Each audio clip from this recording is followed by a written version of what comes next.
ದ್ವೇಷ ಭಾಷಣ ಮಾಡೋರಿಗೆ ರಿಲೀಫ್ ಸಿಕ್ಕಿದ್ರೆ ಸರ್ವ ಜನಾಂಗದ ಶಾಂತಿಯ ತೋಟಕ್ಕೆ ದ್ರೋಹ ಬಗೆದಂತಾಗುತ್ತೆ ಅಂತ ಮಂಗಳೂರಿನಲ್ಲಿ ವಿಧಾನ ಪರಿಷತ್ ಸದಸ್ಯ ಬಿಕೆ ಹರಿಪ್ರಸಾದ್ ಹೇಳಿದ್ದಾರೆ.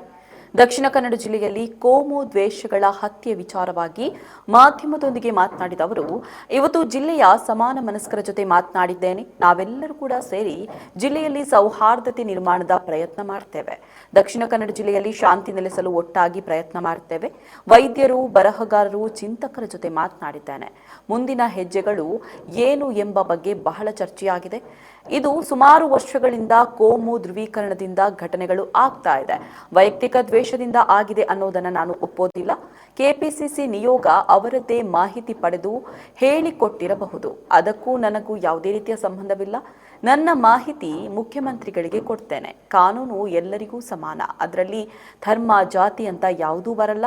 ಹಾಗಾಗಿ ಗಡೀಪಾರು ವಿಚಾರದಲ್ಲೂ ಕೂಡ ಯಾವುದೇ ಜಾತಿ, ಧರ್ಮ ಬರಲ್ಲ. ನ್ಯಾಯಾಲಯದ ಸಹಕಾರ ಇರಲಿಲ್ಲ ಅಂತ ಹೇಳಿದ್ರೆ ಕರಾವಳಿಯಲ್ಲಿ ಶಾಂತಿ ಸ್ಥಾಪನೆ ಕಷ್ಟ.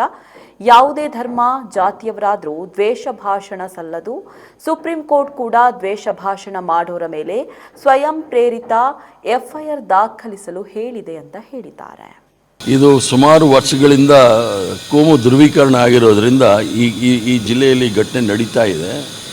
ವೈಯಕ್ತಿಕವಾದ ರೈವಲ್ರಿ ಅನ್ನೋದು ನಾನು ಒಪ್ಪೋಕ್ಕೆ ತಯಾರಿಲ್ಲ. ಯಾಕಂದರೆ ಅವ್ರು ಭಾಳ ಅನ್ಯೋನ್ಯವಾಗಿ ಬದುಕಿದವರು, ಸ್ನೇಹಿತರು. ಆ ಕೊಲೆ ಮಾಡಿದ ತಂದೆಗೆ ಬ್ಲಡ್ ಡೊನೇಷನ್ ಮಾಡಿದ್ದಂಥವ್ರು. ಇದಾಗಬೇಕಾದ್ರೆ ಅದು ವೈಯಕ್ತಿಕವಾದ ದೇಶ ಅಂತ ಹೇಳೋದಿಲ್ಲ.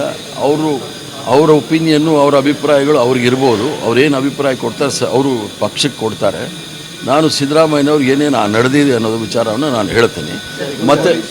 ಮತ್ತು ಇಲ್ಲಿರ್ತಕ್ಕಂಥ ಕೋಮು ಸೌಹಾರ್ದತೆಯನ್ನು ಕಾಪಾಡಲಿಕ್ಕೋಸ್ಕರ ಯಾರು ಮುತುವರ್ಜಿ ವಹಿಸಿದ್ದಾರೆ, ಅದರಲ್ಲಿ ಸುಮಾರು ಒಂದು 5, 6, 7 ಜನ 10 ಜನ ಬಂದು ಅವರು ಮುಖ್ಯಮಂತ್ರಿಗಳನ್ನ ಭೇಟಿ ಮಾಡಿ ಜಿಲ್ಲೆಯ ಬಗ್ಗೆ ವಿಚಾರವನ್ನು ಮಾಡಲಿಕ್ಕೆ ಅವಕಾಶವನ್ನು ಮಾಡಿಕೊಡಿ ಅಂತ ಅದನ್ನು ಸಹ ಮಾಡಿಕೊಡಿ. ಈ ಘಟನೆಗಳಿಂದಾಗಿ ಕೆಲವೆಲ್ಲ ಡೆವಲಪ್ಮೆಂಟ್ಗಳು ಪೊಲೀಸ್ಗಳು ಕೆಲವು ಕ್ರಮಗಳನ್ನು ಕೈಗೊಳ್ತಿದೆ. ಅದರಲ್ಲಿ ಗಡೀಪಾರು ಮಾಡುವಂಥದ್ದು ಮತ್ತು ಎಫ್ಐಆರ್ ಮಾಡೋದು. ಅದರಲ್ಲಿ ಕೆಲವು ಮುಸ್ಲಿಂ ಮುಖಂಡರು ಕೂಡ ಈಗ ವಿರೋಧ ವ್ಯಕ್ತಪಡಿಸಿ ಸುಮ್ಮನೆ ತಮ್ಮ ಮಕ್ಕಳಿಗೆ ಟಾರ್ಗೆಟ್ ಮಾಡಿಕೊಂಡು ಪೊಲೀಸರು ಗಡೀಪಾರಿಗೆ ಇದು ಮಾಡ್ತಾ ಇದ್ದಾರೆ. ಕಾನೂನು ಎಲ್ರಿಗೂ ಸಹ ಸಮಾನ. ಸಂವಿಧಾನದಲ್ಲಿ ಎಲ್ಲರೂ ಸಹ ಸಮಾನರು. ಯಾರು ಯಾವ ಸಮಯದಲ್ಲಿ ಕಾನೂನನ್ನು ಕೈಗೆ ತೆಗೆದುಕೊಳ್ಳೋಕ್ಕೆ ಪ್ರಯತ್ನ ಮಾಡ್ತಾರೆ, ಶಾಂತಿಯನ್ನು ಕದಲಲಿಕ್ಕೆ ಪ್ರಯತ್ನ ಮಾಡ್ತಾರೆ, ಅವರಿಗೆ ಕಾನೂನಿನ ಚೌಕಟ್ಟಿನಲ್ಲಿ ಕ್ರಮ ಜರುಗಿಸ್ಕೊಳ್ಬೇಕು. ಅದರಲ್ಲಿ ಧರ್ಮ, ಜಾತಿ, ಭಾಷೆ ಯಾವುದೂ ಬರೋದಿಲ್ಲ. ಆದ್ದರಿಂದ ನಿಷ್ಪಕ್ಷಪಾತವಾಗಿ ಆ ಕಮಿಷನರ್ ಆಗಲಿ ಅಥವಾ SP ಅವರಾಗಲಿ ಗಡೀಪಾರು ಮಾಡಲಿಕ್ಕೆ ಕ್ರಮವನ್ನು ಜರುಗಿಸ್ಕೊಂಡಿದ್ದಾರೆ. ಇದರಲ್ಲಿ ಕಾರ್ಯಾಂಗ ಮತ್ತು ನ್ಯಾಯಾಂಗದ ಸಹಕಾರ ಸಿಕ್ಕಲಿಲ್ಲ ಅಂತ ಹೇಳಿದ್ರೆ ಈ ದಕ್ಷಿಣ ಕನ್ನಡ ಜಿಲ್ಲೆಯಲ್ಲೂ ಸಹ ಶಾಂತಿ ನೆಲೆಸೋದು ಭಾಳ ಕಷ್ಟ. ಈಗ CM ಅವರು ನಿಮ್ಮನ್ನು ಕಳಿಸಿದ್ದಾರೆ, ಜೊತೆಗೆ ಈಗ ಇನ್ನೊಂದು ತಂಡ ಬಂದಿದೆ KPCC. ಏನು ಪ್ರಯೋಜನ ಆಗುತ್ತೆ? ಯಾಕೆ ಬಂದಿದೆ? ಪ್ರಯೋಜನ ಪ್ರಶ್ನೆ ಅಲ್ಲ, ಸ್ಥಿತಿಗತಿಗಳನ್ನು ತಿಳ್ಕೊಳ್ಳಿಕ್ಕೆ ಪಕ್ಷದ ವತಿಯಿಂದ ಅವ್ರು ಬಂದಿದ್ದಾರೆ. ನಾನು ಒಬ್ಬ ವಿಧಾನ ಪರಿಷತ್ತಿನ ಸದಸ್ಯನಾಗಿ ಮುಖ್ಯಮಂತ್ರಿಗಳ ಹತ್ರ ಮನವರಿಕೆ ಮಾಡಿದ್ದೆ, ಇಲ್ಲಿ ಮಣಿಪುರ ಆಗಬಾರ್ದು, ಇದನ್ನು ನಿಲ್ಲಿಸಬೇಕು ಅಂತ. ಸ್ವಲ್ಪ ಅದರ ಬಗ್ಗೆ ಹಿನ್ನೆಲೆ ನನಗೆ ಹೇಳಿ ಅದನ್ನು ಆಮೇಲೆ ನಾವು ಏನು ಮಾಡಬೇಕು ಮಾಡೋಣ ಅಂತ ಹೇಳಿದ್ರು. ಅದಕ್ಕೋಸ್ಕರ ಬಂದೆ. ಘಟನೆಗೆ ಸಂಬಂಧಪಟ್ಟ ಈಗ ಕಮಿಷನರ್ ಸೇರಿ ಕೆಲವು ಅಧಿಕಾರಿಗಳನ್ನು ಸಸ್ಪೆಂಡ್ ಮಾಡಿದ್ದಾರೆ, ಸರಿ ಅಂತ ಅನಿಸುತ್ತೆ. ಕರ್ನಾಟಕ ರಾಜ್ಯದಲ್ಲಿ ಅದರಲ್ಲೂ ಸಹ ಈ ಥರ ಒಂದು ರೀತಿಯ ಸ್ಟ್ಯಾಂಪೇಡ್ ಆಗಿರ್ತಕ್ಕಂಥದ್ದು ಇತಿಹಾಸದಲ್ಲಿ ಮೊದಲನೇ ಬಾರಿಗೆ.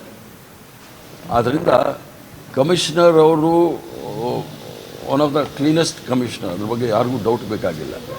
ಭ್ರಷ್ಟಾಚಾರವನ್ನು ಸಂಪೂರ್ಣವಾಗಿ ಡಿಪಾರ್ಟ್ಮೆಂಟಲ್ಲಿ ಕಮ್ಮಿ ಮಾಡಿದಂಥ ಮನುಷ್ಯ ಅವರು.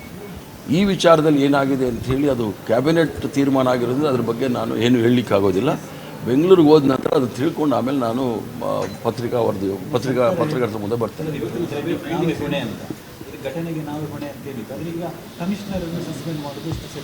ಅಲ್ಲ, ಘಟನೆಗೆ ಹೊಣೆ ಅಂತ ಹೇಳಿದ ಮೇಲೆ ಯಾವ್ಯಾವ ಕಾರಣಗಳು ಅಂತ ಕ್ಯಾಬಿನೆಟಲ್ಲಿ ಚರ್ಚೆ ಮಾಡಿರುವಾಗ ಎಲ್ಲ ವಿಚಾರಗಳು ಬಂದಿರುತ್ತೆ.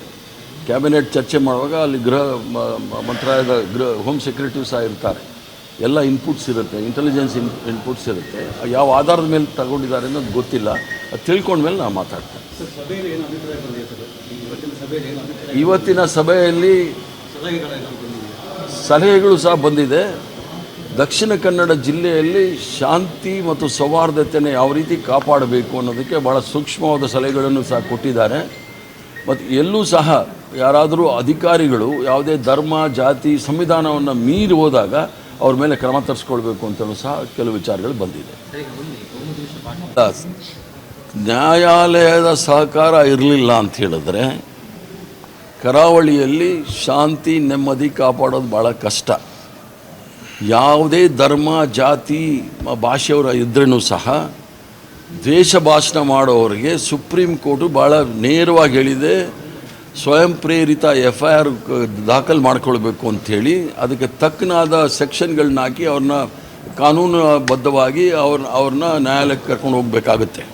ಆದ್ದರಿಂದ ನ್ಯಾಯಾಲಯ ಮತ್ತು ಕಾರ್ಯಾಂಗ ಅದರ ಸಹಕಾರ ಇರಲಿಲ್ಲ ಅಂತ ಹೇಳಿದ್ರೆ ದಕ್ಷಿಣ ಕನ್ನಡ ಜಿಲ್ಲೆ ಒಂದೇ ಅಲ್ಲ, ಯಾವುದೇ ಇಡೀ ರಾಜ್ಯದಲ್ಲಿ ಶಾಂತಿ ನೆಲೆಸೋದು ಭಾಳ ಕಷ್ಟ ಆಗುತ್ತೆ. ಅದು ಯಾಕಾಗಿದ್ದಾರೆ ಅನ್ನೋದು ಗೊತ್ತಿಲ್ಲ.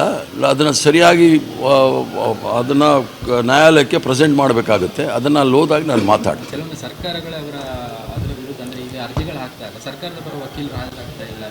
ಕೆಲವು ಸಂದರ್ಭದಲ್ಲಿ ಆಗೋಗುತ್ತೆ, ಯಾವುದೋ ಒತ್ತಡಕ್ಕೆ ಯಾವುದೋ ಇದಕ್ಕೆ ಮಣಿದು ಆಗುತ್ತೆ. ಅದು ಆಗಬಾರ್ದು ಅಂಥೇಳಿ ಅದನ್ನು ನಾನು ಸಹ ಮುಖ್ಯಮಂತ್ರಿಗಳ ಗಮನಕ್ಕೆ ತರ್ತೇನೆ. ಅಪರಾಧಿಗಳಿಗೆ ದ್ವೇಷ ಭಾಷಣ ಪ್ರಚೋದನಕಾರಿ ಭಾಷಣ ಮಾಡೋರಿಗೆ ರಿಲೀಫ್ ಸಿಕ್ಕಿದ್ರೆ ಕರ್ನಾಟಕ ರಾಜ್ಯದಲ್ಲಿ ನಾವೇನು ಸರ್ವ ಜನಾಂಗದ ಶಾಂತಿಯ ತೋಟ ಅಂತ ಹೇಳಿದ್ದೀವಿ ಅದಕ್ಕೆ ನಾವು ದ್ರೋಹ ಬಗ್ದಂಗೆ ಆಗುತ್ತೆ. ಹಾಯ್ ಅಮ್ಮ. ಹಾಯ್. ಇವತ್ತು ನನ್ನ ಫ್ರೆಂಡ್ ಒಬ್ಳು ಅವ್ರ ಅಮ್ಮಂಗೆ ಸರ್ಪ್ರೈಸ್ ಗಿಫ್ಟ್ ಕೊಟ್ಲು ಗೊತ್ತಾ? ಬರ್ಡೇನಾ? Special day. ಏನ್ ಗಿಫ್ಟ್ ಕೊಟ್ಲು? ನನ್ನಮ್ಮ ಬೆಸ್ಟ್ ಆರ್ಕಿಟೆಕ್ಟ್ ಅವಾರ್ಡ್ ತಗೋತಿರೋ ದಿನ ನನ್ನ ಕಡೆಯಿಂದ ಪ್ರೀತಿಯ ಗಿಫ್ಟ್.